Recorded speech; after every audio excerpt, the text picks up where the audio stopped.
Right, Port Melbourne at 10-5, Dandenong 4-4. Right, Don? Right, Phil. 65 to 28, halfway through the second quarter. Frosty Miller in the hands of the trainers there.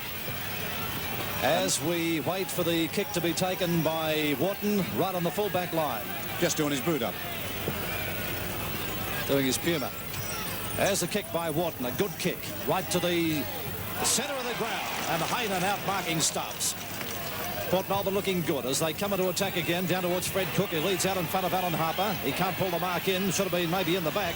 Kicked off the ground by Van der Beek. It comes back to Jimmy Christo, the Port Melbourne rover. Christo, a lot of pace, gets a hand pass clear when he gets away towards Swan. Swan, a short pass into the forward pocket. A hand pass from Kerr across towards the pocket where it's picked up by Rasmussen. His kick high into the air. Freddie Cook.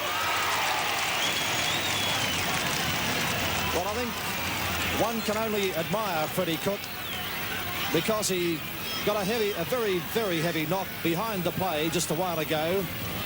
He was one of the first to steady down. Watch the slow-mo. And he's back playing football again. There's his kick. Cross goal. And it's out of bounds. Cook now getting further attention from one of the trainers, and there's a free kick going here, Ted. Would it go out of bounds on the full? There's a free kick going to Rasmussen anyway. Oh, there's something behind the play again. Behind the play again. Norm Brown and Allan Harper are flat on the ground, and it's on again.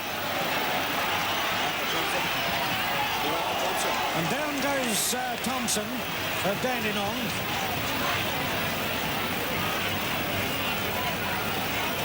Harper, of course, he was the first to go down.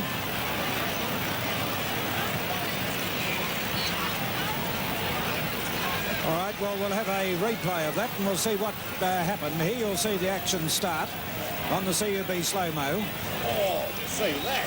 That was Harper coming in to Brown, and that's what started it all. Now let's get back onto it here as Eddie Mealy runs out onto the ground. And Port Melbourne supporters. I think the Dandenong runner Eddie Mealy and Alan Thomas of Port Melbourne, they should keep right out of these things. It only causes more problems. Unless they're being sent out from the bench. That's well, fair enough, problem. Phil, except that Eddie Mealy got into the thing a while ago, and that's not good to see. I agree. Let's call the score. Port Melbourne 65, Dandenong 28. Looked like a herd of buffaloes there. And of course we must remember there was a free kick to Rasmussen in the forward pocket there, Don, when all this broke out. I'm just wondering if umpire Marcy remembers it. I reckon this will be one of the latest finishes we've had for a long time. This is shades of 67.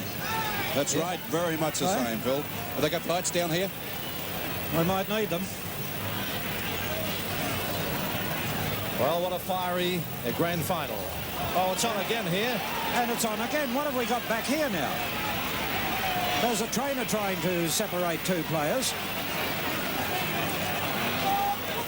Taylor and Allen both in there. And umpire Marcy trying to get control. And I don't suppose you can blame the umpire because this is happening behind the plate. It's completely out of his control, if we can say that, Phil, because these things happening all over the field. He can't have eyes in the back of his head. And this was quite obvious right from the start that things were going to develop.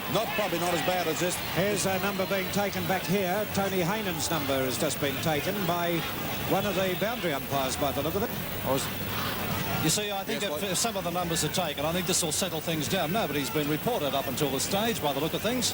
Oh, I think there's been a couple, Don. Dermott had his number taken in the last fracas there, Don, and there we saw boundary umpire Colin Walker taking Tony Haynen's number. Well, no one will want to leave this telecast. This is the grand final between Port Melbourne and Dandenong. Alan Thomas, the Port Melbourne trainer, being told to leave the ground. And Eddie Mealy, as he comes back to the box here, he's getting a bit of attention from the supporters over the fence, verbally. At the other end of the ground, two players on their own, Prophet and Miller, and they're being very good boys, which is unlike the temperament of both of them. I agree with you, Tom, but they're just probably passing the time of day up there. There's nothing they can do about it. Being up the other end of the field, and they're going to be very strong opponents before the day is out.